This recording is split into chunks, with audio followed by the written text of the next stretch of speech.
my son and I had to go and get some labs for him, and then we went and we got donuts.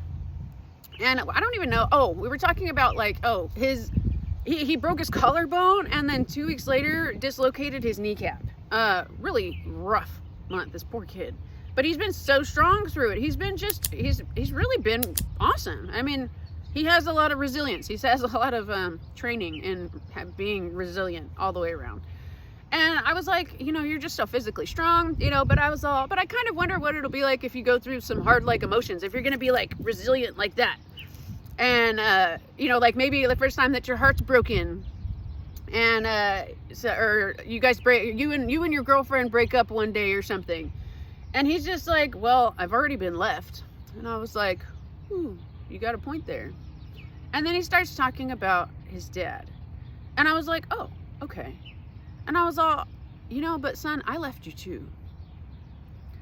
And he says, no, that doesn't even compare. And I was like, what?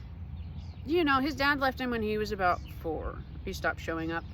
And I think he's seen him one time since then. His dad, not my story to tell. But he's not around. And our son is 15. So I'm like, what do you mean it doesn't compare? Like, we both abandoned you, and we weren't getting really deep. It was kind of like it was a light conversation considering what it was about. We both talked about all of this stuff a lot. So he says, you didn't have a choice. You were an addict. Wow. I said, son, I just got chills.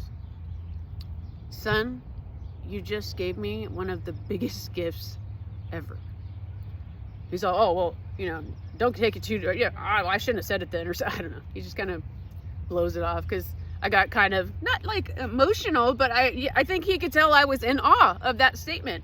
And it was such a simple statement. You didn't have a choice. You were an addict.